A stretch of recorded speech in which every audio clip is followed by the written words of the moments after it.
নমস্কার, track TV Bangla সকলকে স্বাগত। এই মুহূর্তে ঠিক ঘড়ি কাটার সন্ধ্যে 7টা মানে আপনারা জানেন এক কথায় অঞ্জনের সঙ্গে স্পেশাল শো। আজ কী নিয়ে আলোচনা হবে?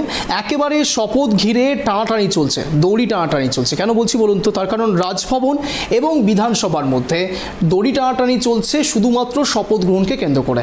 সায়ন্তিকা এবং রেয়াত এই দুজন একেবারে ভগবানগোলা এবং বরানগর এই দুই বিধানসভা উপনির্বাচনে যারা তৃণমূলের জয়ী প্রার্থী তাদেরকে এখনও পর্যন্ত শপথ গ্রহণ করানোই হয়নি। 4 জুলাই শেষ হয়েছে এবং সেখানে 4 জুন শেষ হয়েছে এবং সেখানে এখন এই পর্যায়ে দাঁড়িয়ে থেকে একেবারে যখন প্রায় 28 তারিখ হতে যাচ্ছে, প্রায় 1 মাস হতে যাচ্ছে, সেই সময়কালীন অবস্থাতেও এখনও পর্যন্ত শপথ গ্রহণ করানো হয়নি। আর এই বিষয়কে কেন্দ্র করেই এখন হয়েছে সমস্যা। এই যাবতীয় বিষয় নিয়ে সায়ন্তিকা এবং রেয়াত তারা দুজন মিলে একেবারে বিধানসভার সামনে প্ল্যাকার্ড ঝুলিয়ে তারা বলছে, তারা ওয়েট করে আছে, তারা অপেক্ষা করছে কখন রাজ্যপাল এসে তাদেরকে শপথ গ্রহণ করাবেন। আর এই নিয়ে শুরু হয়েছে জোর রাজনৈতিক চর্চা। এই যাবতীয় বিষয় নিয়ে অঞ্জনের সাব প্রশ্ন।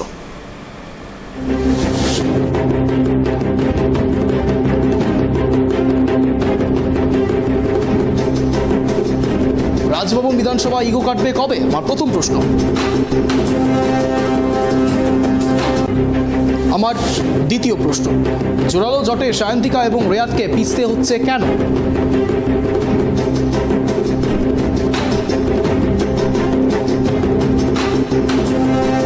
আমার তৃতীয় প্রশ্ন, কবে শপথ নিতে পারবেন তারা?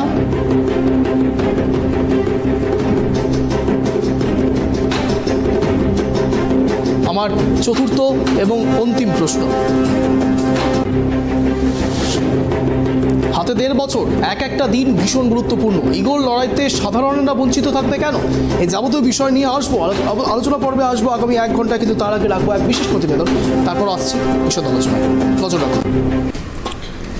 রাজভবন বিধানসভা সংঘাতের নয়া মাত্রা।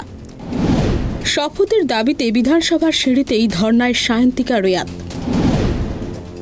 2 নবনির্বাচিত বিধায়কের শপথ গ্রহণ নিয়ে তুঙ্গে রাজ্যপাল সংঘাত। রাজভবন নয়, বিধানসভাতেই শপথ নিতে চান সায়ন্তিকা ও রেয়াত, অনড় 2 পক্ষই। একদিকে বরাহনগরের জয়ী তৃণমূল প্রার্থী সায়ন্তিকা বন্দ্যোপাধ্যায় ও ভগবানগোলার তৃণমূল প্রার্থী রায়াত হোসেন সরকার চাইছেন বিধানসভা অধ্যক্ষের কাছ থেকে শপথ বাক্য পাঠ করতে। অন্যদিকে রাজ্যপাল সিভি আনন্দ বোস আবার শপথের জন্য আজ তাদের ডেকে পাঠিয়েছেন রাজভবনে।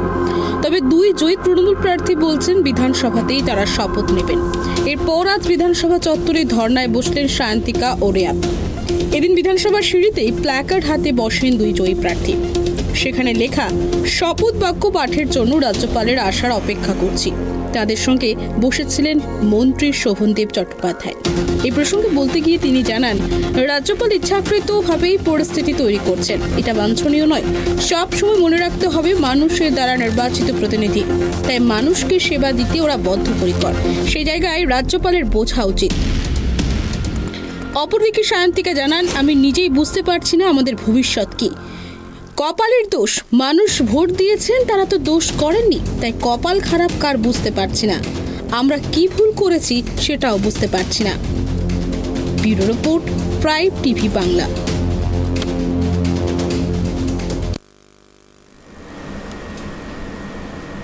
একেবারে এই বিষয় নিয়ে আগামী 1 ঘন্টা আলোচনা পর্ব চলবে, কিন্তু তার আগে পরিচয় পর্বে আসবো। ইতিমধ্যে আমাদের সঙ্গে জুড়ে রয়েছেন মাননীয় কল্লোল কর্মকার, তৃণমূল সমর্থক। আর কিছুক্ষণের মধ্যেই আমাদের সঙ্গে জুড়বেন বিজেপির সমর্থকও। কিন্তু তার আগে কল্লোলবাবুর সঙ্গে কথা বলাটা অত্যন্ত জরুরি। কল্লোলবাবু, আপনাকে স্বাগত ট্র্যাক টিভি বাংলা এক কথা অঞ্জনের এই শোতে। আমি প্রথম যেটা আপনার কাছ থেকে জানার চেষ্টা করব, ঠিক কোন জায়গাটা জটটা বাকি আছে? কেন মনে হচ্ছে যে এখনও পর্যন্ত রাজ্যপাল তার শপথ গ্রহণ, যেটা তার কাজ, সেই কাজটা তারা করতে চাইছেন না? কি মনে করছেন?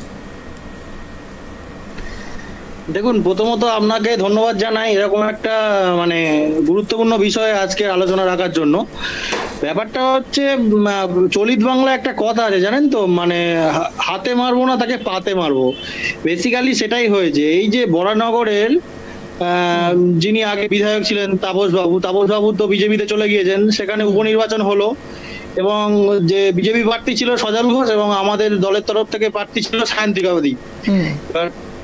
মানুষ যে বিজেপিকে সহ্য করতে পারছে না, এই যে লোকসভা ভোটে তার একটা রেজাল্ট বেরিয়েছে, সেটা তো মানুষ মানে সেটা প্রতিফলিত হয়েছে। এবং বরানগরের যে উন্নয়নের যে দায়িত্ব বা ভার, সেটা হচ্ছে তৃণমূলের হাতেই মানুষ দিয়েছে। এবং সায়ন্তিকা ব্যানার্জি সেখানে একজন ইলেক্টেড পার্সন, এমনটা নয় যে নমিনেটেড পার্সন, ইলেক্টেড পার্সন হিসাবে তিনি মানুষের সেবা করতে চাইছেন এবং তার জন্য তাকে যত তাড়াতাড়ি সম্ভব দায়িত্বে যাতে আনা যায় সেই প্রচেষ্টাই ছিল আমাদের। এবং দেখা গেল যে এখানে বিজেপি মানে ওই যেটা হয় যে কেন্দ্রীয় নেতৃত্ব যারা আছে তারা বিভিন্নভাবে রাজ্যপালকে পরিচালনা করছে এবং ফলস্বরূপ হিসাবে কি হচ্ছে, রাজ্যপাল তাকে ডেকে পাঠাচ্ছে, অর্থাৎ বিধানসভা থেকে রাজভবন একদম ঢিলছোড়া দূরত্ব, এমনটা নয় যে বিশাল দূর। সেখানে একটা শপথ গ্রহণ আলোচনা, শপথ গ্রহণটা ওথ টেকিং হয়ে যায় একটা সিম্পল প্রসেস। সেখানে ইগোর লড়াইয়ে দুই রাজনৈতিক দলের মাঝখানে বড়ির পাঁটা হচ্ছে সাধারণ মানুষ। অর্থাৎ এই যে উপনির্বাচন হয়েছে, এই উপনির্বাচনে যারা দায়িত্বপ্রাপ্ত এমএলএ তারা তো আর 1.5 বছর ম্যাক্সিমাম দায়িত্বে থাকবে, তারপর তো 26 আবার নতুন বিধানসভা নির্বাচন চলে আসবে। তো 1.5 বছর যে মানুষকে তাদের পাশে দাঁড়ানোর যে সুযোগ করে দিয়েছে তারা, এটাতে বিজেপি ক্ষোভ প্রকাশ করছে এবং রাজনৈতিক ভাবে বদলা নেওয়ার চেষ্টা করছে, এটা আর কিছুই নয়। আচ্ছা, তা অর্থ হলো আপনারা সরাসরি ভাবছেন যে এটার পেছনে আসলে কলকাঠিরা নাচছে বিজেপির পক্ষ থেকে, তাই তো? হ্যাঁ, এবং বিজেপির রাজ্য নেতৃত্বরও এত ক্ষমতা নেই, বিজেপির কেন্দ্রীয় নেতৃত্ব সবই কলকাঠি নাড়ছে এবং খুবই স্পষ্টত ভাবে সবই অমিত শাহ এবং অমিত শাহর হচ্ছে মানে অঙ্গুলি হেলন এই কাজগুলো হচ্ছে এবং এটাই আমাদের ধারণা। সব যদি সত্যি হয় তাহলে এখনো পর্যন্ত অন্যদিকে যদি আমরা দেখি, এরকম অনেকবার শোনা গিয়েছে যে রাজ্য বিজেপির অনেক নেতৃত্ব যারা সাংসদ পদে বিবেচিত হয়েছে তাদের নির্দিষ্ট এলাকা থেকে, নির্দিষ্ট সংসদ থেকে, সেই জায়গাতে তারাও অনেকে তৃণমূলের সঙ্গে যোগাযোগ রাখছেন, তারাও হয়তো তৃণমূলে যোগদান করবেন, এমনটাও শোনা যাচ্ছে। সেক্ষেত্রে দেখুন, তৃণমূল কংগ্রেস মানে সবসময় উদারনৈতিক চিন্তা ভাবনা বিশ্বাস করে। এর আগেও এমনটা হয়েছে আমাদের দলের সাথে যে 2021 সালের বিধানসভা নির্বাচনের আগে অনেক নেতৃত্ব তারা চলে গিয়েছে এবং পরবর্তীকালে আবার দেখছে যে পশ্চিমবঙ্গে রাজনীতি করতে হলে তৃণমূল কংগ্রেসের হাত না ধরলে তাদেরকে মানুষ মেনে নিচ্ছে না, সেই জন্য তারা পরবর্তীকালে এই দলে চলে এসছে। এবং এই সম্প্রতি যে আপনাদের আপনি যেটা বলছেন সেটা হচ্ছে সৌমিত্র খাঁর ব্যাপার হয়তো বলছেন, ব্যাপারটা হচ্ছে দেখুন, সৌমিত্র খাঁ হয়তো নির্বাচিত হয়েছে, ঠিক আছে, তার ক্যাপাবিলিটি আছে, সে নির্বাচিত হয়েছে এবং তিনি তৃণমূলে যদি আসে তাহলে তাকে স্বাগত জানানো হবে, এর থেকে তো বেশি কিছু নয়। আচ্ছা, তার মানে আমরা কি বলতে চাইছেন, তাহলে কি সত্যি সৌমিত্র খাঁ তৃণমূল কংগ্রেসে যোগদান করছেন, এমন খবর রয়েছে আপনার কাছে? না, সেটা তো সৌমিত্র খাঁর সম্পূর্ণ ব্যক্তি স্বাধীনতার উপরে। এবং তৃণমূল কংগ্রেস কখনো ওই যে মহারাষ্ট্রে যেমনটা বিজেপি করেছে শিবসেনা বা এই সমস্ত পার্টির সাথে, তৃণমূল কংগ্রেস এরকম ব্ল্যাকমেল রাজনীতি করে না এবং আমরা উদারনীতি চিন্তা ভাবনায় বিশ্বাস করি। এবং কেউ যদি আসে তাকে স্বাগত জানানো হবে, কেউ যদি চলে যেতে চায় তাকেও বিদায় জানানো হবে, এরকমটা কোনো ব্যাপার নয়। কলবাবু, আমি সব মানছি আপনারা উদার মানসিকতা, এটা হওয়াটাও খুব ভালো, তার কারণ মা মাটি মমতা বন্দ্যোপাধ্যায় সবাই বলা হয় মা মাটি মানুষের সরকার, এবং খুব স্বাভাবিকভাবেই এই মা মাটি মানুষের সরকারের ক্ষেত্রে মায়া মমতার কথা বলা হয়, তো স্বাভাবিকভাবে আপনারা উদার হবেন। কিন্তু এই মা মাটি মানুষের সরকারেরই একজন বরিষ্ঠ নেতা এখন বলা যেতে পারে, যদিও বা তিনি হেরেছেন, তা সত্ত্বেও তাকে বরিষ্ঠ নেতা বলা যেতে পারে, কারণ তার প্রথম লড়াইটাই সাংসদ হিসাবে, সাংসদের পদের জন্য তিনি লড়াইটা করেছিলেন। দেবাংশু ভট্টাচার্য, আপনার নাম মনে থাকবে, তিনি বলেছিলেন যে কেউ যদি এবার বিজেপি থেকে তৃণমূলে আসেন তাহলে তিনি শটান শুয়ে পড়বেন। এখনও কি সেই একই রকম জায়গাটা আরও অনেকের মধ্যে তৈরি হয়ে আছে? যদি সত্যি সৌমিত্র খাঁ আবারও তৃণমূল কংগ্রেসে যোগদান করেন, নামটা কি বলেন আমি শুনতে পেলাম না ঠিক। দেবাংশু নামটার নিশ্চয়ই আপনি চেনেন, হ্যাঁ, তমলুক থেকে দাঁড়িয়েছিলেন, অবশ্যই তৃণমূলের প্রার্থী। তিনি বলেছিলেন এই কথাটা, আপনিও জানবেন, অন রেকর্ড রয়েছে, তিনি বলেছেন যে যদি সত্যি বিজেপি থেকে আবারও কেউ তৃণমূলে আসার চেষ্টা করে, যারা কিনা সত্যি পিঠ পিছে ছুরি মেরেছে, তেমন কিছু লোকেদের থাকবেন বা তার উপর দিয়ে যেতে হবে, তাই তো? একেবারে হ্যাঁ, ব্যাপারটা শুনুন, এটা আপনি যদি মানে রেকর্ডটা দেখে থাকেন যে অন রেকর্ড বলেছিল যে চৌকাঠে শুয়ে থাকবে, যে কালীঘাটে তার উপর দিয়ে যেতে হবে। তো তার পরবর্তীকালে তার বক্তব্য এটাও আপনি হয়তো জেনে থাকবেন যে দেবাংশু ভট্টাচার্য কিন্তু দলের প্রতি আবেগপ্রবণ ভাবে, এবং যে 2021 সালে যে পরিস্থিতি দাঁড়িয়েছিল, একদিকে মমতা ব্যানার্জি এবং ওদিকে বিজেপির অসুর শক্তি যাই বলেন, তো সেখানে আবেগপ্রবণ ভাবে একটা মানে দলের মানে একনিষ্ঠ কর্মী হিসাবে দেবাংশু ভট্টাচার্য সেই কথাটা বলেও ছিলেন। ঠিক আছে, এটা উদ্যোগ মানে এখানে মানে মেনে না নেওয়ার কোনো প্রশ্ন ওঠে না। কিন্তু প্রশ্নটা হচ্ছে, কেউ যদি বৃহত্তর রাজনীতির স্বার্থে যদি কেউ দলে আসতে যায়, অর্থাৎ তারা দেখছে যে মামাটি মানুষের বা তৃণমূল কংগ্রেসের লোগো তার রাজনৈতিক জীবনের পিছনে থাকলে সে মানে মানুষ বিহার অ্যাপ্রোচ করবে তাকে, তো সেটাতে তৃণমূল কংগ্রেসের কোনো প্রবলেম নেই। সেখানে দেবাংশু ভট্টাচার্য কি বললো, প্রশ্নটা হচ্ছে অভিষেক বন্দ্যোপাধ্যায় এবং মমতা বন্দ্যোপাধ্যায় কি বললো, এটাই আসল ম্যাটার করে তৃণমূল। তাহলে সেই ক্ষেত্রে কোনোদিন যদি এনডিএ সরকারের সঙ্গে বৃহত্তর স্বার্থে তৃণমূল কংগ্রেস এনডিএর সঙ্গে যোগদান করে, তাহলে সেটাতেও কোনো সমস্যা নেই? না, দেখুন, একটা সময় যখন মমতা ব্যানার্জি রেলমন্ত্রী ছিলেন বা এর আগে অনেক মানে তখন তৃণমূল কংগ্রেস হিসাবে অতটা বৃহত্তর দল হিসাবে প্রকাশিত হয়নি, এনডিএ কে অনেক সময় সাপোর্টও করেছে। ঠিক আছে, কিন্তু মানে এখন যেটা হচ্ছে বিজেপি যে এই যে দেশে হচ্ছে জাতি এবং ধর্মের যে রাজনীতি করছে, সেখানে হচ্ছে মানে পৃথিবীতে যদি কোনো তৃতীয় বিশ্বযুদ্ধ লাগে সেটার পিছনে এই ধর্ম নিয়ে রাজনীতিটাই থাকবে। তো এখানে বিজেপিকে মানে কোনোভাবে সমর্থনের কোনো জায়গা নেই, এবং আমাদের যে ইন্ডিয়া জোট সেটা যথেষ্টই শক্তিশালী। এবং আগে যেটা হয়েছে যে 2019 থেকে যে 24-এর টার্মে যেটা হয়েছে যে মোদী সরকার ইচ্ছা করলে একদম মানে 50% ওপর ভোট দিয়ে কোনো বিল পাস করে নিত বা বিভিন্ন ধরনের কাজ করতো, যেগুলোতে মানে অপোনেন্টকে খুব বেশি পাত্তাও দিত না। কিন্তু এক্ষেত্রে আমার মনে হয় না সেটা হবে, কারণ হচ্ছে এক্ষেত্রে বিরোধীরও একটা যথেষ্ট স্টেক হোল্ডার আছে, এবং এনডিএর যে সমস্ত শেয়ার পার্টিগুলো আছে তারাও বেশ ভালোই স্টেক হোল্ডার হয়ে আছে। তো ফলে বিজেপির একনায়কতন্ত্রটা আগের তুলনায় কমবে, কিন্তু সেই স্বৈরাচারী রাজাকে তো পরাজিত করাই তো আমাদের লক্ষ্য, এবং পরবর্তীকালে হয়তো 2030 সালে হয়তো সেটা সম্ভব হবে। একেবারে আপনি যেটা বলছেন, আপনাদের মধ্যে থেকে একজন সমর্থক আমারই শোতে এসছেন, তিনি বলেছিলেন যে তৃতীয় বিশ্বযুদ্ধ যদি আবার কোনো সময় হয় সমগ্র দেশে বিভিন্ন প্রান্তে বিশ্বের, তাহলে নাকি জল নিয়ে হবে, আর আপনি বলছেন ধর্ম নিয়ে হবে। জল এবং ধর্ম দুটো নিয়েই হবে, নাকি জল নিয়ে হবে অথবা ধর্ম নিয়ে হবে? না, দেখুন, জল তো মানে পুরো পৃথিবীর একটা ইস্যু হয়ে গেছে, এবং ভারতবর্ষের মতো যেখানে দেশ আছে, শুধু ভারতবর্ষ নয় পৃথিবীর অন্যান্য দেশও মানে জল অপচয় প্রচুর করে। তো আমরা তো রাজনৈতিক মহলের লোক, তো আমরা জানি না, হয়তো তিনি বলেছেন। আপনাদের কাছে খবর রয়েছে বাংলাতে এরকম অনেক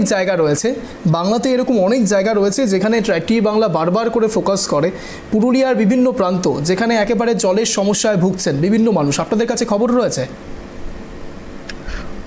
দেখুন, আমরা তৃণমূল কংগ্রেস করি, আমরা সিপিএম এর মতো কখনোই মানে অস্বীকার করি না যে আমাদের সময় সারা পৃথিবীর সমস্ত উন্নয়ন হয়েছে, এমনটা বলছি না। আমরা বলছি যে উন্নয়ন হয়েছে, এবং উন্নততর বাংলার লোককে তৃণমূল কংগ্রেস লড়ছে এবং লড়াইটা জারি রেখেছে। এবং আপনি জানেন যে পুরুলিয়ার যে সমস্ত রিমোট এরিয়া আছে, অর্থাৎ যেটা হচ্ছে রঘুনাথগঞ্জের থেকে এবং অযোধ্যা হিলের যে এরিয়াগুলো, ওখানে বোর অয়েলের অনেক ব্যবস্থা করা হয়েছিল, এবং যেহেতু জলস্তর ওখানে এতটাই কম, তো সেই জন্য বাইরে থেকে সাপ্লাই দেওয়ার ব্যবস্থাও করা হয়েছে। এবং পুরুলিয়া আপনারা দেখবেন যে পৌরসভা এলাকাগুলোতে গ্রীষ্মকালে যে ট্যাঙ্ক বসানো থাকে, তো যথেষ্ট চেষ্টা করা হচ্ছে। এবার কি হয় যে কিছু কিছু জায়গায় খামতি থাকে, এবং যে বৃহত্তম যে প্রয়াস সেটা আরো পরবর্তীকালে ভালো করলে আশা করি মানুষ এর সুবিধা ভোগ করতে পারবে। আপনি যে পৌরসভা নিয়ে কথা বলছেন, সেই পৌরসভাকেই তো তোপ দাগছেন স্বয়ং মুখ্যমন্ত্রী মমতা বন্দ্যোপাধ্যায়, এবং সেই পৌরসভার প্রেক্ষিতেই কিন্তু এখন একেবারে পৌরসভা তৎপর বিভিন্ন জায়গাতে হকারদেরকে উচ্ছেদ করে দেওয়া হচ্ছে। যদিও বা এটা প্রসঙ্গ নয়, প্রসঙ্গ আজ একটা জায়গাতেই গলবাবু, যে যারা সত্যি প্রার্থী হয়েছে, জননেতা যারা হয়েছেন জনমত নির্বিশেষে, সেই দুটো ব্যক্তিকে এখনও পর্যন্ত শপথ গ্রহণ করানো হলো না। এটা নিঃসন্দেহে অত্যন্ত খারাপ মেসেজ যাচ্ছে সাধারণের কাছে, এটা অবশ্যই ট্রাইব টিভি বাংলা বলছে। কিন্তু তার সঙ্গে সঙ্গে আরও একটা বিষয় এখানে অত্যন্ত গুরুত্বপূর্ণ, আপনাদের পরবর্তী পদক্ষেপ কি? শুধু কি বিক্ষোভ প্রদর্শন, নাকি পরবর্তীকালে স্পিকারের সঙ্গে বসে, বিধানসভা স্পিকারের সঙ্গে বসে বা রাজ্যপালের সঙ্গেও আপনারা পরবর্তীকালে কোনো মিটিং করতে পারেন, বা এই বিষয়েও কিছু আলাপচারিতা হতে পারে যেন খুব তাড়াতাড়ি করে মানুষের কাছে সার্ভিস পৌঁছে যায়? সেই বিষয়ে আপনাদের কি কি স্টেপ থাকতে পারে পরবর্তীকালে? দেখুন, একটা হচ্ছে রাজভবন থেকে একটা চিঠি সায়ন্তিকা বন্দ্যোপাধ্যায় এবং মানে ভগবান গোলার যে এমএলএ হয়েছেন যিনি রেয়াত, তো ওনার অ্যাড্রেসে একটা চিঠিও এসেছে রাজভবনে শপথ বাক্য পড়ানোর জন্য। তো এবং যে রাজ্যপালের যে পূর্ব যে রেকর্ড, অর্থাৎ মানে রাজ্যপালের ভাই বলুন বা যারাই আছে, যে বিভিন্ন মহিলাদের ধর্ষণ বা এমন কিছু মানে যে অ্যালিগেশন গুলো আছে, মানে সেগুলো নারী সুলভ নয় মোটেও। সেই জন্য আমাদের বিধায়িকা এবং বিধায়ক সেখানে যেতে না করছেন, সেই জন্য তারা যেতে চাইছে না। এবং এমনটা নয় যে স্পিকারের সাথে এই ব্যাপারে কোনো আলোচনা হয়নি, স্পিকারের সাথে আলোচনা হয়েছে। এবং স্পিকার যে আপনাদেরকে হয়তো আপনারা যদি মিডিয়া বাইটটা দেখে থাকেন, মিডিয়াতেও বলেছেন যে একটা সদর্থক যাতে কোনো মানে উপায় বার করা যায় সেটাতেই হবে। এবং যে রাজ্যপাল তিনি তো আমাদের সাংবিধানিক প্রধান, সে হতে পারে মানে বিজেপির দলদাস হতেই পারে, কিন্তু আমরা তো তাকে সংবিধান হিসাবে তাকে মানে সম্মান করি। তো সেই জন্য তো আমরা ডিসক্লেমার দেব, কল্লোলবাবু যা বলছেন, কল্লোলবাবুর যা কথা তার সম্পূর্ণভাবে ব্যক্তি বিশেষের কথা, এর জন্য চ্যানেল কর্তৃপক্ষ কোনোভাবে দায়ী নয়। কল্লোলবাবু, আপনি রাজ্যপাল সম্বন্ধে যে কথাগুলো বলছেন তা আপনিও তো দায়িত্ব নিয়ে বলতে পারেন, কিন্তু এটা তো পারস্পরিকভাবে এটাও সত্যি যে কথা বলছে রাজ্যপাল, যে রাজভবনে গিয়ে শপথ গ্রহণটা নিয়ে নিলেই হয়ে যায়, তাহলে সেই ক্ষেত্রে ইগোর লড়াইটা আপনাদের দিক থেকেও কি হচ্ছে না? না, একদমই নয়। তো ইগোর লড়াইটা কখন হবে? যেখানে তো রাজ্যপালকে আমরা তো সম্মান জানিয়ে আমরা তো বলছি যে আমরা রাজভবনে যেতে রাজি নই। এবং যেহেতু দল তো মানে এটা তো সেটাই তো ইগোর লড়াই, এখন তো মানে সেটাই তো ইগোর লড়াই। না, এটা একদমই তৃণমূল কংগ্রেসের বা ইগোর লড়াই নয়। এবং বিজেপি দেখছে, বিজেপির একজন হচ্ছে রাজ্যপাল, তিনি নমিনেটেড হয়েছেন, তিনি কেন মানে দিল্লি নেতৃত্বর কথা শুনে তাকে রাজভবনে ডাকছেন, তাই না? অ্যাকচুয়াল তো এর আগে এত মানে 2021-এ যখন এমএলএরা যখন হচ্ছে ওথ নিয়েছিল, যখন শপথ বাক্য করেছিল, তখন তো রাজভবনে যাওয়ার কোনো প্রসঙ্গ ওঠেনি। তাহলে হঠাৎ করে আজকে কেন রাজভবনে যাওয়ার প্রসঙ্গটা উঠছে? ইগো তো বিজেপি করছে রাজ্যপালের মাধ্যম দিয়ে। একজনকে সাংবিধানিক পদে তাকে রেখেছেন, কিন্তু তাকে দিয়ে তাদের দলের এজেন্ডা পূরণ করানো হচ্ছে। এটাই তো প্রশ্ন। তৃণমূল কংগ্রেস তো এইখানেই তো আমরা ক্ষুব্ধ। এবং তৃণমূল কংগ্রেস যথেষ্ট সংবেদনশীল, সেই জন্য আমরা এখনো তো শুধু খালি মানে ধর্ণা অবধি নিজেদেরকে আমরা মানে লিমিটেড রেখেছি। এই যে মানে এর থেকে তো আলাদা ইগোর কোনো ব্যাপার কিছুই নেই। জারি থাকবে আমাদের এই আলোচনা, হয়তো যাবেন, কিন্তু এখন সময় একটা ছোট্ট বিরতির পর কোথাও যাবেন না, দেখতে থাকুন। এক কথায় অঞ্জন, যেদিকে নজর থাকবে আমাদের, বিধায়করা তাদের শপথ গ্রহণ এখনো পর্যন্ত নিতে পারেননি, নজর রাখুন।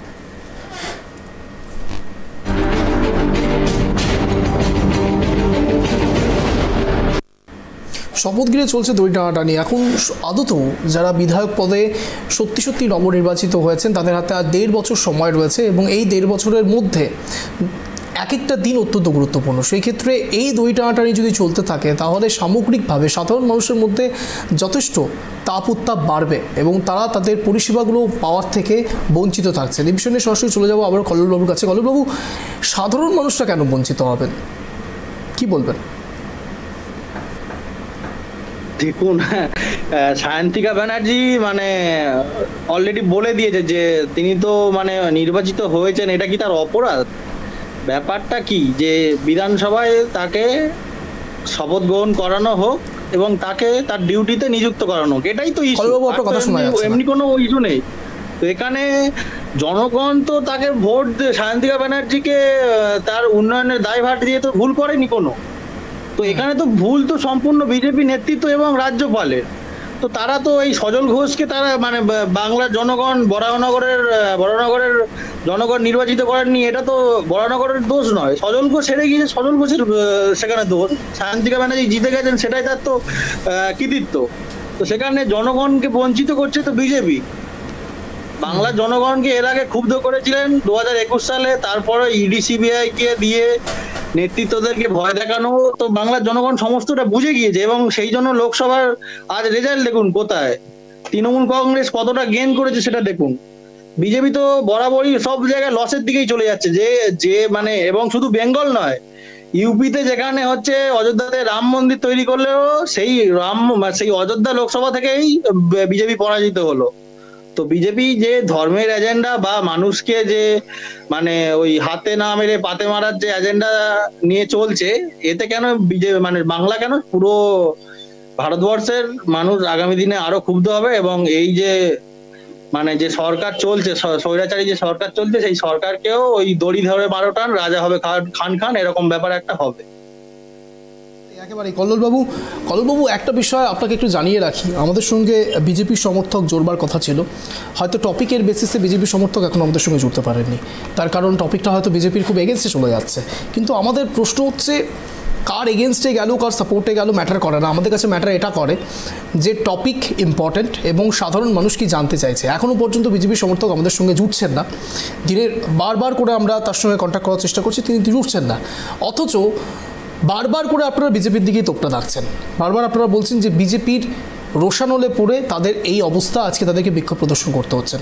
সামগ্রিকভাবে আপনি কি বলবেন এই বিষয়ে? এখনও পর্যন্ত ট্রাইব টিভি বাংলার সঙ্গে বিজেপি সমর্থক জোড়েননি, প্রথম।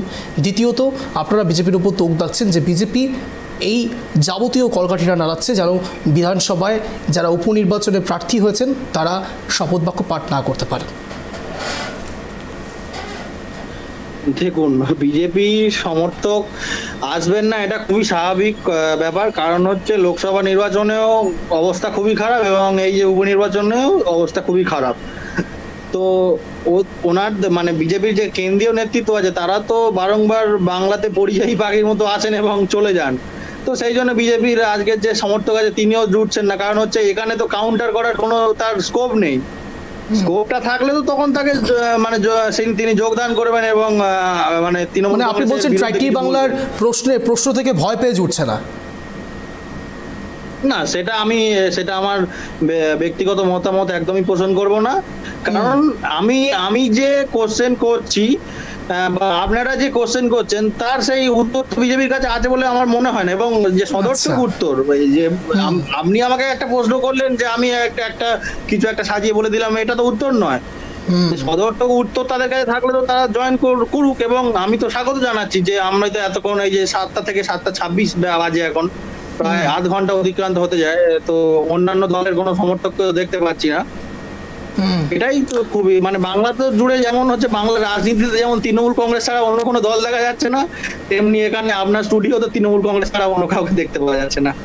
না, সেটা অত্যন্ত দুর্ভাগ্যের বিষয়। আমরা বারবার করে তার সঙ্গে কানেক্ট করার চেষ্টা করছি, তিনি জুটছেন না। সত্যি খুব খারাপ লাগে যখন কোনো ইস্যু নিয়ে আমরা কথা বলি এবং দিনের পর দিন এরকমভাবে অনেক সমর্থক জুটতে চান না। তারা হয়তো এটা বুঝতে পারছেন না, হয় তাদের কাছে সেই মাহাত্ম্যটা নেই, হয় তারা এটা বুঝতে পারছেন না যে এই শোয়ের কতটা মাহাত্ম্য, কিংবা হয়তো এটা বোঝার চেষ্টা করছেন না যে সাধারণ মানুষের মধ্যে কি রিয়াকশন আসে। তার কারণ ট্রাইব টিভি বাংলার অনেক দর্শক রয়েছেন যারা এই টাইমে বসে রিমোটটা ঘুরিয়ে দেখছেন এবং তারা দেখতে পাচ্ছেন এই মুহূর্তে বিজেপি সমর্থকের যে কাউন্টার করার জায়গাগুলো, সেই কাউন্টারগুলো তারা করছেন না। তার কারণ হয় তাদের কাছে উত্তর নেই অথবা তারা ভয় পাচ্ছেন, যে কোনো একটা। কল্লোলবাবু, একটা বিষয় একটু জানার চেষ্টা করব, ইতিমধ্যেই রাজ্যপাল বারবার করে বলছেন যে রাজভবনে যেন তারা যায় এবং আজ দুপুরবেলা একেবারে 12:30 পর্যন্ত তাদেরকে সময় দেওয়া ছিল। সেই সময়কালীন অবস্থাতে কি কোনো রকম কোনো কথোপকথন হয়েছে আপনাদের সঙ্গে রাজভবনের? সেই বিষয়ে কি বলবেন? দেখুন, আমি যতদূর জেনেছি যে রাজভবন থেকে একটা মানে চিঠি সায়ন্তিকা বন্দ্যোপাধ্যায়ের অ্যাড্রেসে পোস্ট করা হয়েছিল এবং সায়ন্তিকা ব্যানার্জি মানে বলা হয়েছিল যে আপনারা রাজভবনে এসে দেখা করুন এবং এখানেই শপথ বাক্য পাঠ করুন। তো আপনি মানে এর আগে যে পশ্চিমবঙ্গের ইতিহাসে মানে কোনো এমএলএ রাজভবনে গিয়ে শপথ বাক্য পাঠ করেছে বলে তো আমার তো মনে হয় না। ভবানীপুরের ক্ষেত্রে মুখ্যমন্ত্রী মমতা বন্দ্যোপাধ্যায় স্বয়ং রাজভবনে গিয়ে নিয়েছিলেন ওথ। হ্যাঁ, সে হতে পারে। এবারে তখন রাজ্যপাল আলাদা ছিল এবং এই রাজ্যপাল তো মানে এই রাজ্যপাল যে নারী সুরক্ষার যে ব্যাপার আছে, ঠিক আছে, মানে বাংলার যে নারী তারা তো মানে আনসেফ ফিল করছে, সেই জন্য তারা যায়নি। এবং কেউ রাজভবনে যাবে। আপনি কিন্তু সাংঘাতিক কথা বলছেন, বিস্ফোরক কথা বলছেন কল্লোলবাবু। আপনি এক প্রকার বলতে চাইছেন কিছুদিন আগে রাজভবনের ক্ষেত্রে রাজ্যপালের ক্ষেত্রে যে অ্যালিগেশনস এসেছিল সেই মহিলা সুরক্ষার ভয়ে সায়ন্তিকা যেতে চাইছে না, সাংঘাতিক বিস্ফোরক কথা বলছেন কল্লোলবাবু আপনি। অবশ্যই দেখুন, এর আগেও তো রাজ্যপালের বিরুদ্ধে মানে তিনি আমার সম্মানীয় রাজ্যপাল হতেই পারেন, কিন্তু যে অ্যালিগেশন গুলো আসে তার মধ্যে তো কিছু শতাংশ যদি সত্যতা থাকে, তাহলে তো মানে কেন আমরা আমাদের একজন মহিলা মানে বিধায়িকাকে আমরা কেন পাঠাবো আমরা দলের থেকে, তাই না? তিনি সেখানে যেতে চাইছেন না। সায়ন্তিকা নয় মহিলা ক্যান্ডিডেট, কিন্তু রেয়াত বাবু তো মহিলা ক্যান্ডিডেট নয়, তিনি তো পুরুষ ক্যান্ডিডেট, তাকে তো পাঠানো যেতে পারে, অন্তত পক্ষে ভগবান গোলার কাজটা তো শুরু হতে পারে। না, সেটা তো আপনি আপনার যুক্তিতে একদম ঠিকই বলেছেন। এবার সেটা হচ্ছে দুজনের মধ্যে হয়তো কোঅর্ডিনেশন আছে কোনো, যে মানে একজন শপথ বাক্য পাঠ করবে এবং একজন করবে না, সেটা একটা খারাপ লাগার বিষয় থাকতে পারে, সেই জন্য হয়তো জাননি, দুজনে হয়তো একই সাথে কাজ শুরু করতে চাইছেন। কিন্তু দেখুন কল্লোলবাবু, সামগ্রিক বিষয়টা নিয়ে যে ছবিটা তৈরি হয়ে আছে ইতিমধ্যে তো সাধারণ মানুষ সাফার করছে। এক একটা দিন অত্যন্ত গুরুত্বপূর্ণ, 1.5 বছরে আর একটা দিনও যদি নষ্ট হয় তাহলে তো 26-এ একেবারে বিধানসভার ভোট আবারও। খুব স্বাভাবিকভাবেই আমরা যেই কথাবার্তা বলছিলাম সেই মধ্যেই বিজেপি সমর্থক আমাদের সঙ্গে জুড়ে গিয়েছেন কল্লোলবাবু, আমাদের সঙ্গে ইতিমধ্যে জুড়ে গিয়েছেন সঞ্জিত ঘোষ, বিজেপি সমর্থক। সঞ্জিতবাবু, আপনাকে স্বাগত ড্রাইভ টিভি বাংলা এক কথা অঞ্জনের শোতে। কল্লোলবাবু রয়েছেন আমাদের সঙ্গে, তৃণমূলের সমর্থক। সঞ্জিতবাবু, আমরা ভাবছিলাম হয়তো আপনি জয়েন করছেন না, হয়তো যে টপিক রয়েছে সেই টপিকের উপর আপনার কাছে কোনো উত্তর নেই। কল্লোলবাবুও বলছিলেন সেটা, যে আপনাদের কাছে কোনো সদর্থক উত্তর নেই, তাই জন্য আপনারা জুটছেন না, তাই জন্য আপনার জুটতে এত দেরি হচ্ছে। সঞ্জিতবাবু। না, আমি একটা শোয়ে ছিলাম, সেই শোটা শেষ করে আমি আসছিলাম, কথা হচ্ছিল এবং সেই জায়গাটা থেকে দেখে আমি বলেওছিলাম যে আমি 5 মিনিট সময় লাগবে, কিন্তু রাস্তায় প্রচন্ড জ্যাম, আমি রাস্তা থেকে তার কথা বলতে পারবো না, আমার বাড়ির কাছে এসে গেছি বলে ঝুটছিলাম না। সদুত্তর আমাদের আছে, উত্তর দিচ্ছি, এবার একটু মন দিয়ে শুনি। সরকারের যে ব্যাপারটা হচ্ছে, এই সরকার হচ্ছে না কোর্ট মানে, না আইন মানে, না কিছু। এটা হচ্ছে কি তুগলকি সরকার। এই তুগলকি সরকারের তার নানান রকম অছকিলা থাকবে, নানান রকম অজুহাত থাকবে। রাজ্যসভায় যাব না, অমুক জায়গায় যাব না, রাজ্যপালের কাছে যাব না। আরে রাজ্যপাল একটা সাংবিধানিক পদ, এবং তার নামে যে এলিগেশন লাগিয়েছেন সেটা প্রমাণ করুন, তার জন্য আইন আছে, দ্বারস্থ আছে, সবকিছু। আমরা যেটা জানি সেটা হচ্ছে গিয়ে রাজভবনে রাজ্যপালের উপস্থিতিতেই শপথ গ্রহণ হওয়া উচিত এবং হয়, এটাই কাম্য। আর এই সরকার যদি তুগলুবি কোনো ব্যাপার তৈরি করে থাকেন, তুগলুবি মনোভাব যদি নিয়ে থাকেন, সেখানে কারোর কিছু করার নেই। তবে হ্যাঁ, একটা কথা বলে রাখি, এই সরকার জানে না যে আজকে একটা সর্বভারতীয় দল থেকে আঞ্চলিক দলে পরিণত হয়েছে, এবং এই যে রাজ্যপালকে অপমান করা, এর ফল কিন্তু একটা দিনকে পেতেই হবে। কারণ মানুষ হয়তো এবারে হয়তো 29টা সিট দিয়েছে, 29টা সিটের পরেও আমরা দেখছি পশ্চিমবঙ্গে নানান রকম প্রত্যেকটা জায়গাতে গিয়ে তাদের অত্যাচার, এবং সেই অত্যাচারটা চলছে 29টা সিট পাওয়ার পরেও। তার মানে বুঝতে হবে এরা গণতন্ত্রকে মানে না, এরা গণতন্ত্র যে আছে সেটাকে শেষ করে দিতে চাইছে। তার জন্য এই সমস্যা তৈরি হচ্ছে। আজকে রাজ্যপালের সামনে দিয়ে রাজভবনে যদি শপথ নেয়, আজকে যদি প্রধানমন্ত্রীর ওখানে যদি সেন্ট্রাল মিনিস্টার হবে, সে বলবে যে আমি রাষ্ট্রপতিকে প্রধানমন্ত্রীকে হয়, এটা আমি ভাই বুঝতে পারছি। এই সরকারের সরকারের একটা জিনিস পরিষ্কার, এই সরকার হচ্ছে এই সরকার কাউকে মানে সরকার, আর এই সরকার যেটা করে সেটা হচ্ছে গণতন্ত্রের মানতে চায় না, তার মানতে চায় না, তার জন্যই একটি সমস্যা। একেবারেই চেষ্টা করবো। একেবারে আর্টিকেল 361 অনুসারে গভর্নরের উপর কোনো রকম কিছু গ্রেফতারি পরোয়ানা থেকে শুরু করে বিভিন্ন ক্ষেত্রে কোনো রকম তদন্ত করা যেতে পারে, কিন্তু তার ক্ষেত্রে যে অ্যালিগেশন এসেছিল সেই অ্যালিগেশনের ভিত্তিতে কল্লোলবাবু বলছেন যে রাজ্যপালের কাছে মহিলারা সেফ নয়, সেই রাজভবনে কি করে সায়ন্তিকাকে আমরা পাঠাতে পারি বা তাদের লেডি বিধায়িকাকে তাকে সেখানে পাঠাতে পারি, সেটাই তাদের মূল বক্তব্য। এবং তারা চাইছেন যে বিধানসভায় এসে কেন তিনি শপথ বাক্য পাঠ করিয়ে দিচ্ছেন না। এতে তো সামগ্রিকভাবে আরও একটা ছবি উঠে আসছে সঞ্জিতবাবু, যে সাধারণ মানুষ তো ডিপ্রাইভ হচ্ছে, ইগল লড়াই চলছে, কিন্তু এর মাঝে তো সাধারণ মানুষও ডিপ্রাইভ হচ্ছে ভগবান গোলা এবং বরানগরে। হ্যাঁ দেখুন, এটা যেটা সেটা থেকে আমি তো পরিষ্কার বলছি, সংবিধানের যা নিয়ম আছে।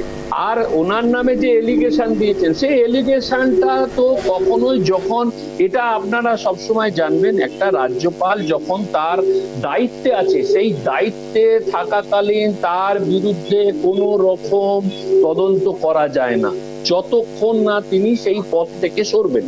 তো সেখানে সেই পদে তিনি মানে এখনো নিযুক্ত। তো সেই পদে যখন নিযুক্ত, সেই চেয়ারটাকে তো সম্মান দিতে হবে। ব্যক্তি মানুষ, এই মানুষটাকে ভালো করে মনে রাখুন, এই মানুষটাকে হাতে খড়ি দিয়েছিল, এই মানুষটাকে বাংলা শিখিয়েছিল, আবার এই মানুষটাই আবার আজকে তিরস্কারের জায়গায় চলে এলো। তার মানে এরা হচ্ছে, যখন আমার প্রয়োজন তখন তুমি খুব দামি, আর যখন আমার প্রয়োজন নেই তখন তোমাকে আমি ফেলে দিতে এতটুকু সময় নেব না। আরে সংবিধানটা মানতে হবে, চেয়ারটাকে মানতে হবে, তাকে মান্যতা দিতে হবে। ব্যক্তিগত আক্রমণ তাকে ব্যক্তিগতভাবে করা যেতে পারে, কিন্তু আইন, প্রশাসন এবং এখানে যে সংবিধান আছে, সেই সংবিধানকে মান্যতা দিয়ে আমাদের মানে ওনাদের উচিত রাজ্যপালের সামনে থেকে রাজভবনে গিয়ে শপথ গ্রহণ অনুষ্ঠান।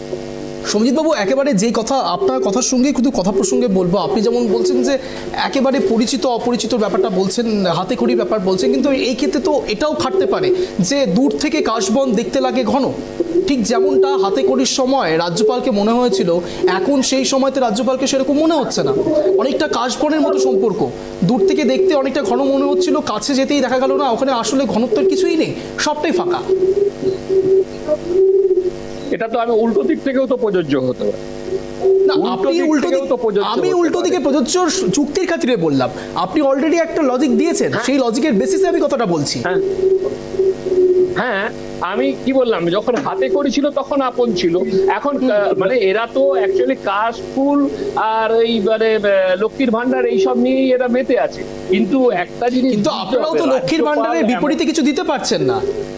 লক্ষ্মীর ভান্ডারের বিপরীতে আপনারা অনেক রকম প্রোপাগান্ডা ব্যবহার করছেন, কিন্তু সাধারণ মানুষ তো আপনাদেরকে ভোটটা দিচ্ছে না। সমস্যাটা তো এই জায়গাটাতে। সত্যিই কি লক্ষ্মীর ভান্ডারের উপর এত কিছু প্রযোজ্য হয়?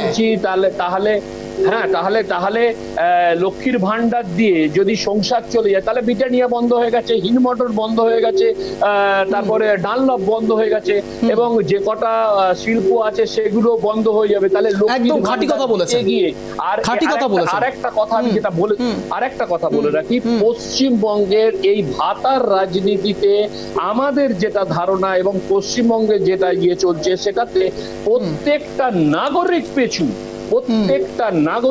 68,000-এর বেশি টাকা আমাদের ঋণের বোঝা পশ্চিমবঙ্গের মাথায় পড়ছে। আগে সেইটাও তো ভাবতে হবে, এই যে সরকারটা চলছে, সেটা তো চলছে, যদি সরকারটা যদি কোলাপস করে যায়, অর্থনৈতিক দিক থেকে যদি ভেঙে পড়ে, তাহলে সরকারটা চলবে কি করে? বেশ, একেবারে সুনীতবাবু, আপনি বলছেন যে ভাতার রাজনীতিতে চলছে সমগ্র রাজ্যটা, তাহলে মধ্যপ্রদেশের ক্ষেত্রে লাডলি বেয়ানা, শিবরাজ সিং চৌহান, সেখানেও তো ভাতার রাজনীতি চলছে। আপনারা সবাই ভাতার রাজনীতি তো চালাচ্ছেন, এটা তো অস্বীকারের জায়গা নেই। সেখানে ইন্ডাস্ট্রি রয়েছে কিনা? ইন্ডাস্ট্রি রয়েছে, কিন্তু এটাও তো প্যারালালি সত্যি যে সেখান থেকেও তো অনেক ইন্ডাস্ট্রি সেখান থেকে সরে আবার গুজরাটেও গিয়েছে, অনেক ইন্ডাস্ট্রি সেখান থেকে সরে আবার উড়িষ্যার দিকেও আসছে। না শুনুন, ইন্ডাস্ট্রি বিভিন্ন জায়গা থেকে বিভিন্ন জায়গায় সরতে পারে। আপনি জানেনই না, মধ্যপ্রদেশের যে জিডিপি, ঠিক আছে, মধ্যপ্রদেশের যে আসল যে ইনকাম, সেটা ট্যুরিজম থেকে আসে, ঠিক আছে, কোন শিল্প থেকে আসে না মধ্যপ্রদেশের যে ইনকাম। আপনি বলবেন, আমি বলার একদমই সুযোগ পাইনি। আমি যখন বলছি আপনার বলার সময় আসবে, আপনি বলবেন, আমি ধৈর্য ধরে শুনবো আপনার কথা, আমি ঠিক উত্তর দেবো আপনার কথা। তো আমি যে জায়গাটা বলছি, সেখানে যেখান থেকে যাই যাচ্ছে, একটা জিনিস এটা জানবেন, এই যে সরকার, এই সরকারটাই তৃণমূল সরকার, এবং তৃণমূল দলটা আগে ছিল সর্বভারতীয় দল, আর এখন আঞ্চলিক দলে পরিণত হয়েছে। এবং এই যে ভোট কেন্দ্রিক, কলকাতা শহর কেন্দ্রিক এবং শহরাঞ্চলে যেভাবে ভোটের পরিমাণ, পার্সেন্টেজ যেভাবে কমেছে, তো এই সরকারটার মাথার উপর মাথা নেই, এখন মানে দ্বিধাগ্রস্ত হয়ে যাচ্ছে যে এই 26-এ আমরা সরকারটা থাকতে পারবো কিনা। কারণ বিজেপি সর্বভারতীয় দল, আজকে মধ্যপ্রদেশ থেকে গুজরাটে যাচ্ছে, ও বিজেপি শাসিত অঞ্চল। তো বিজেপি, ভারতীয় জনতা পার্টি দেশের মধ্যে সর্ববৃহৎ দল, এই দলের সঙ্গে একটা আঞ্চলিক দলের তুলনা চলে না। সব মানছি, কিন্তু এটাও তো আপনাকে প্যারালালি মানতে হবে যে আপনারা উপনির্বাচনে আবারও সুযোগ পেয়েছিলেন। আপনারা 26-এর একটা হিস্ট্রি মানে একটা ভবিষ্যতের কথা বলার চেষ্টা করছেন, কিন্তু তার আগে যে উপনির্বাচন হলো, আমি ধরে নিলাম যে সংসদে যাওয়ার জন্য সাংসদ পদের যে নির্বাচন, সেই নির্বাচনে নয় কোনো কারণে কিছু খামতি থেকে গেছে, কিন্তু বিধানসভা উপনির্বাচনের ক্ষেত্রে তো আপনাদের অনেক ভালো ফল করার কথা ছিল। সেখানে সজল ঘোষের মতো এত বাঘা হেভি ওয়েট একজন ক্যান্ডিডেট আপনারা দিয়েছিলেন বরানগরে, সেখানেও তো আপনাদেরকে ভরাডুবি হতে হলো। তাহলে আপনারা 26-এ তৃণমূল কংগ্রেসের দিকে আঙুলটা তুলছেন কি করে? একটা জিনিস সবসময় জানবেন যে যখন উপনির্বাচন হয়, উপনির্বাচনের মানুষের একটা যে ভোট দেওয়ার যে প্রবণতা, সেই প্রবণতা যেটা সরকার চলে সেখানের উপর দেখে যে এই দুটো সিটে ভোট দিলে সরকার পড়ে যাবে কি পড়ে যাবে না, এটার একটা বড় ব্যাপার হচ্ছে এখানে। আপনি এটা মানছেন যে লক্ষ্মীর ভান্ডারে মানুষ বিশ্বাস করে? তার মানে আপনি এটা মানছেন যে লক্ষ্মীর ভান্ডারে মানুষ বিশ্বাস করে? আমি বিশ্বাস করার কথা বলছি না, এই সরকার তো পুরোপুরি ভালোভাবে ভোট হতেই দেয় না। সেই জায়গাটা থেকে মানুষ যতটা দেয়, আর সেখানে হচ্ছে কি যে জায়গাটা মানে যখন উপনির্বাচন হয় মানুষের প্রতি একটা স্বতঃস্ফূর্ত ভাবে ভোট দেওয়ার একটা অনীহা থাকে, তো ভোট পার্সেন্টেজ অনেকটা কমে, সেই জন্য হয়তো হতে পারে। তবে আমাদের লড়াই আছে, লড়াই ছিল, লড়াই থাকবে। বেশ, আমি কল্লোলবাবুর কাছে আসবো। কল্লোলবাবু, আপনারা সাধারণভাবে ভোটই হতে দেন না। ইনফ্যাক্ট সঞ্জিতবাবু যেটা বলার চেষ্টা করলেন যে এই যে উপনির্বাচন হয়েছে, সেই উপনির্বাচনের ক্ষেত্রেও ভোটটা হয়তো সঠিকভাবে হয়নি, তাই জন্যই সায়ন্তিকা সেখানে জিতে গেছে, সজল ঘোষের মতো হেভি ওয়েট প্রার্থী হেরে গিয়েছে। প্রথমত এটা জেনে রাখা উচিত যে মানে এটা জানা দরকার যে লোকসভা এবং বিধানসভা নির্বাচন হয় হচ্ছে সেন্ট্রাল গভর্নমেন্টের দায়িত্বে, এবং সেন্ট্রাল ইলেকশন কমিশন সেখানে নিযুক্ত থাকে, ঠিক আছে। এবং লোকাল যে গভর্নমেন্ট গুলো আছে, অর্থাৎ পঞ্চায়েত এবং মিউনিসিপ্যালিটি, যে মিউনিসিপ্যালিটি 3 টায়ার এবং পঞ্চায়েতের যে 3 টায়ার যে ইলেকশন হয়, সেটা স্টেটের যে গভর্নমেন্ট থাকে তার দায়িত্বে থাকে, ঠিক আছে। তো যখনই হচ্ছে ইলেকশন ঘোষণা করা হয়, সেই মিন টাইমে সেখানে হচ্ছে দায়িত্বে নিযুক্ত থাকে হচ্ছে কেন্দ্রীয় নেতৃত্বাধীন সিআরপিএফ, সিআইএসএফ এবং হচ্ছে কেন্দ্রীয় ইলেকশন কমিটি, তাই না? ইলেকশন কমিশন সেখানে দায়িত্বে থাকে। তো সেখানে আপনারা দায়িত্ব পালন করতে পারছেন না কেন? এর প্রশ্ন তো আপনাদের দিকেই ঘুরে আসবে বুমেরাঙের মতো, কারণ আপনারা দায়িত্ব পালন করতে পারেননি, আবার আপনারাই অভিযোগ করছেন। অর্থাৎ কেন্দ্রীয় নেতৃত্ব আসছে, আপনার কেন্দ্রের পুলিশ আসছে, কেন্দ্রের ইলেকশন কমিশন আসছে, কেন্দ্রের ইভিএম আসছে, সব আসছে, সেই সত্ত্বেও আপনারা হেরে যাচ্ছেন। এটা তো সম্পূর্ণ আপনাদের ব্যর্থতা। আপনারা মানুষের সাথে পৌঁছচ্ছেন না, মানুষ আপনাদের কথায় খুশি হচ্ছেন না, মানুষকে আপনারা আস্থা দিতে পারছেন না, সেই জন্য তো হেরে যাচ্ছেন। সঞ্জিত বাবু, রিঅ্যাকশন। দেখুন, সিআরপিএফ আসে, সিআরপিএফরা ভোট করে, এই অবধি আপনার কথা ঠিকই আছে, কিন্তু এরপরে আপনি বলুন কাশ্মীরে যেভাবে সিআরপিএফ থাকে, পশ্চিমবঙ্গে যেভাবে আসবে বা আদার স্টেটে যেভাবে আসবে সেভাবে চলে? কারণ তখন কিন্তু সিআরপিএফ আসে, তখন কিন্তু পশ্চিমবঙ্গ সরকারের যেসব থানার অধীনে পড়ে সেই সব থানায় যারা আইসি থাকে তারা যেখানে দিক নির্দেশ করবেন তারা সেখানে যেতে বাধ্য হয়। এখানে পশ্চিমবঙ্গে যখন স্বশাসন একটা চলছে, সেখানে সিআরপিএফ আসলে এই রুলস মেনটেন করতে হয়, এটা ভুলে যাবেন না। আর যদি কাশ্মীরের মতন হতো তাহলে তারা তাদের মতন করে ঠিক করতো, সেখানে কিছু বলার থাকতো না। এখানে এই জায়গাটা বলার আছে। আমি দুজনকে একটু বিরত করব। আমি একেবারে সঞ্জিত বাবুর কথা প্রসঙ্গ টেনে এবং কল্লোল বাবু দুজনেরই কথা প্রসঙ্গ টেনে একটা প্রশ্ন শুধু কল্লোল বাবুর কাছে রাখবো। কল্লোল বাবু, সব ঠিক আছে, সিআরপিএফ জামানের কথা আপনারা বলছেন, সেন্ট্রাল গভর্নমেন্টের কথা বলছেন, সব মেনে নিচ্ছি, কিন্তু প্রশ্ন উঠছে কোন কোন জায়গাতে এখনো পর্যন্ত ভোটটা হয়েছিল? লোকসভা নির্বাচন সমগ্র রাজ্যে হয়েছে, আপনারাও জানেন, কিন্তু সেই নির্বাচনের ক্ষেত্রে কতগুলো জায়গাতে সিআরপিএফ জওয়ান ইনজেক্ট করা হয়েছিল, কতগুলো জায়গাতে এরকম এত কোম্পানি সেনাবাহিনী পাঠানো হয়েছিল? বাংলাতেই কেন, বাংলাতেই এতগুলো করে সিআরপিএফ জওয়ানের প্রয়োজনীয়তা কী ছিল? দুটো পার্সপেক্টিভ হতে পারে। এক, বাংলাতে চরমভাবে অশান্তি হয়, হিংসা হয়, সেই হিংসা যেন না হয়, সাধারণ মানুষের মধ্যে প্রভাব যেন না পড়ে, এক এটা। অথবা আরেকটি হতে পারে যে বিজেপির পাখির চোখ বাংলা এবং সেখানে কোনোভাবেই 1% তারা জায়গা ছেড়ে দিতে চাইছে না, আর সেই জন্যই সিআরপিএফ জওয়ানকে এত কোম্পানি বাহিনী বারবার করে বাংলাতে পঞ্চায়েত হোক, বিধানসভা হোক, লোকসভা হোক, যে কোনো ভোটের ক্ষেত্রেই ইনজেক্ট করা হয়। কল্লোলবাবুর থেকেও রিয়াকশন নেব, সঞ্জিত বাবুর থেকেও রিয়াকশন নেব, যার প্রেক্ষাপটে। কল্লোলবাবু, দেখুন, যেখানে মানে বাংলা যদি পাখির চোখ হয় বিজেপি, তা সেখানে তো মানে মমতা ব্যানার্জি বা অভিষেক ব্যানার্জি কখনোই তো শোনা যাচ্ছে, বলুন। মমতা ব্যানার্জি বা অভিষেক ব্যানার্জি তো কখনোই যে বাধা দেননি যে আমার রাজ্যে এত 300 কোম্পানি বা 400 কোম্পানি দিয়ে সিআরপিএফ জওয়ান দিয়ে ভোট হবে কেন, এটা তো বলেননি। সিআরপিএফ জওয়ান অবাধ বিচরণ করেছেন এবং যে ডিজি, আইজি, আইসি থেকে শুরু করে ইলেকশন কমিশন মানে যখন যাকে খুশি যেখানে খুশি ট্রান্সফার করেছে এবং চেঞ্জ করেছে, তাই না? তো এরপরে যদি মানে ভোটে হেরে যায়, এটা তো বিজেপির পক্ষে লজ্জার। এবং যে জিনিস বলছেন যে বাংলাতে হিংসা হয় এবং অন্য রাজ্যে হয় না, আমি আপনাদের একটা কথা বলে রাখি যে বিজেপি কিন্তু তখন ক্ষমতায় ছিল গুজরাটে, তখনই কিন্তু গোজরাটা হয়েছিল, ঠিক আছে? তো আর মমতা ব্যানার্জির সময় কোনো হচ্ছে ওই হাতদাস হয় না বা এই ধরনের কোনো কাজ হয় না। তো কথাগুলো যেগুলো বলছে বিজেপির আমাদের দাদা, তো একটু ভাবনা চিন্তা করেই বলাই আমার মনে হয় বুদ্ধিমানের হবে।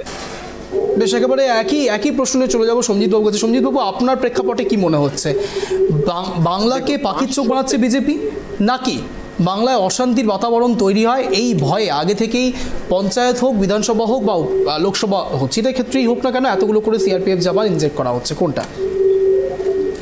দেখুন, 543 অর্থাৎ সারা ভারতবর্ষের ইলেকশন হয়েছে লোকসভা সদ্য সমাপ্ত। তো 543 এবং সারা ভারতবর্ষের যে ইলেকশন হয়েছে সেখানে বাংলা বাদ দিয়ে আপনি বলুন কোথায় এত হিংসা, কোথায় এত ঘর ছাড়া, কোথায় মানুষের প্রতিনিয়ত বাড়ি ঘর ভাঙচুর হচ্ছে? তো এটা হচ্ছে পশ্চিমবাংলা। পশ্চিমবাংলা হচ্ছে ভীত, সন্ত্রস্ত এবং আক্রান্ত। এই লোকসভা নির্বাচনে কে ঘর ছাড়া হয়েছে? কেউ তো ঘর ছাড়া হয়নি। বলেনি। তো 21-এও আমরা দেখেছিলাম ইলেকশনের পরে সেম জিনিস, এবারেও দেখছি সেম জিনিস।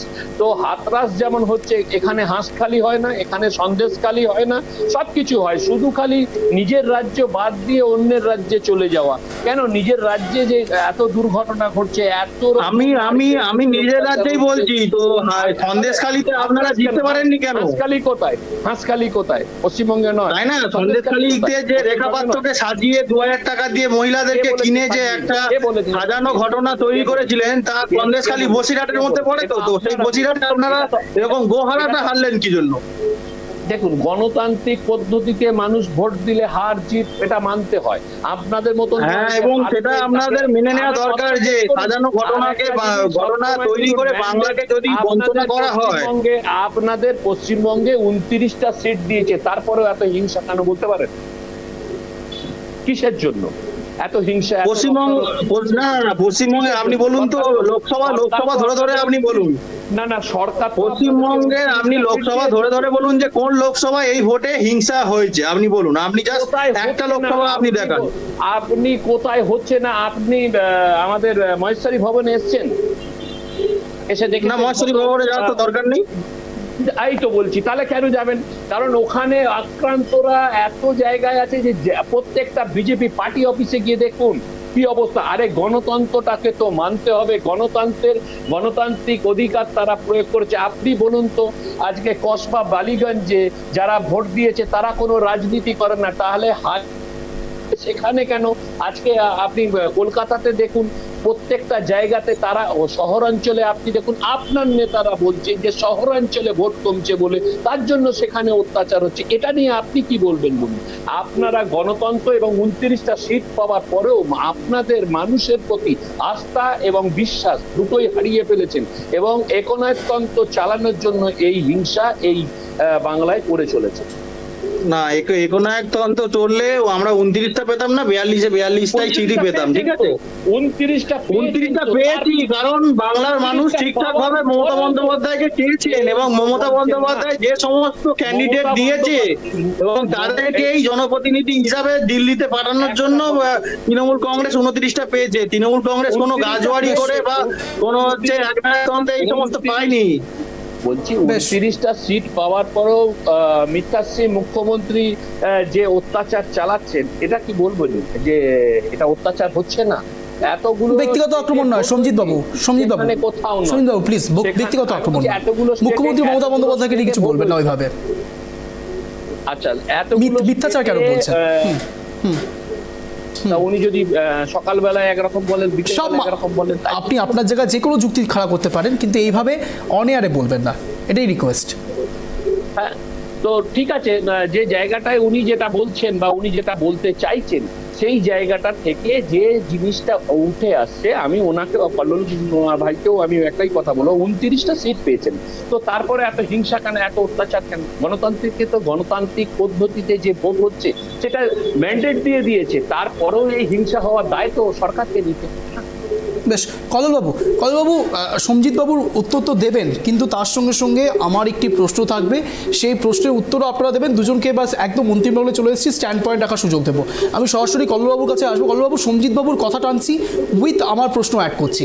একেবারে 29টি সিটের কথা যেটা আপনি বলছেন, সেই 29টি সিটের ক্ষেত্রে গ্রামের থেকে শহরাঞ্চলে ভোটের পার্সেন্টেজ তৃণমূল কংগ্রেসের অনেকটাই কমেছে। তাহলে সেই ক্ষেত্রে কি সঞ্জিতবাবুর কথা প্রসঙ্গে শহরে এই পোস্ট পোল ভায়োলেন্সগুলো বেশি হওয়ার পেছনে রিজনটা কি সেটা? আপনার 1 মিনিট সময় শুরু হচ্ছে এখন, বলুন।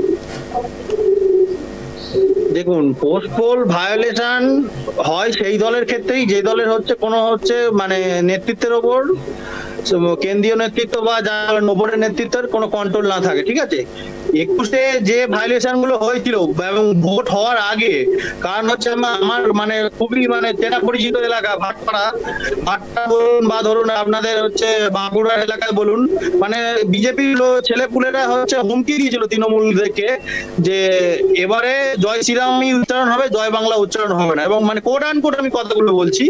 তো এবং যে ভোটের যে রেজাল্ট বাড়ার আগের দিন বলেছিল যে মানে আমাদের ছেলেপুলেদেরকে বা মেয়েদেরকে বা যাই বলুন, যা নেতৃত্ব যারা আছে তাদেরকে বলেছিল যে তোদেরকে দৌড় করে মারা হবে কালকে। ঠিক আছে, বিজেপি যখন রেজাল্ট বেরোলো, তৃণমূল কংগ্রেস 294টা সিট পেলো, তখন দেখতে পাচ্ছি যে বিজেপি সব পালিয়ে যাচ্ছে। অর্থাৎ আপনারা আমাদের লোকেদের হুমকি দেবেন, আপনারা আমাদের লোকেদের রেপ থ্রেট দেবেন, তো তৃণমূল কংগ্রেসের কিছু নেতৃত্ব যারা একটু মাথা গরম রক্তটা, তারা তো আক্রমণ করেইছে। এবং পরবর্তীকালে এবং দলের হাইকমান্ড থেকে বলে দেওয়া হয়েছিল যে বদলা নয়, বদল চাই, এটাই আমরা বিশ্বাস করি। এবং পরবর্তীকালে যে নির্বাচনগুলো হয়েছে সেখানে কোনো হিংসাত্মক ঘটনা হয়নি, ব্যতিক্রম তো কিছু কিছু জায়গায় থাকতেই পারে। বেশ, সঞ্জিতবাবু, আপনার 1 মিনিট সময় শুরু হচ্ছে এখন, আনইন্টারাপ্টেড, বলুন। হ্যাঁ, তবে ওনার বক্তব্যে যেটা আসছে তাহলে ব্যতিক্রম থাকতে পারে, মানে সরকার তাহলে দায়ভার নিয়েই নিচ্ছে। তো তার মানে এটা পরিষ্কার হয়ে যাচ্ছে যে পশ্চিমবঙ্গে এখন যে ভোট পরবর্তী যে হিংসা হচ্ছে, তার মানে সরকার টোটালটা জানে এবং প্রশাসন সবটা জানে। প্রশাসন জানার পরেও নীরব দর্শকের মতন রয়েছে, কারণ একটা কথা পরিষ্কার, মাননীয় মুখ্যমন্ত্রী পশ্চিমবঙ্গের মুখ্যমন্ত্রী, তৃণমূলের মুখ্যমন্ত্রী নন। পশ্চিমবঙ্গবাসী, সেখানে কংগ্রেস, সিপিএম, বিজেপি, আদার্স যে যা খুশি পার্টি করতে পারে, মুখ্যমন্ত্রী কিন্তু সবার। তাহলে তার দায় এবং দায়িত্ব পশ্চিমবঙ্গের মানুষ তাকে দিয়েছে, এবং পশ্চিমবঙ্গে যে মানুষটা বিজেপি করে তাকে আঘাত করবে, তারপরে গণতন্ত্রের কোন রকম ভাবে অধিকার থাকবে না, এবং সরকার জানার পরও নীরব দর্শক থাকবে, তো সরকার এরা জেনে শুনে ইচ্ছাকৃত ভাবে অত্যাচার। বেশ, একেবারে অন্তিম রাউন্ডে চলে এসেছি। আপনাদের দুজনকে অশেষ ধন্যবাদ টাইম টিভি বাংলায় আসবার জন্য, এক কথা অঞ্জনের শোতে যোগদান করার জন্য।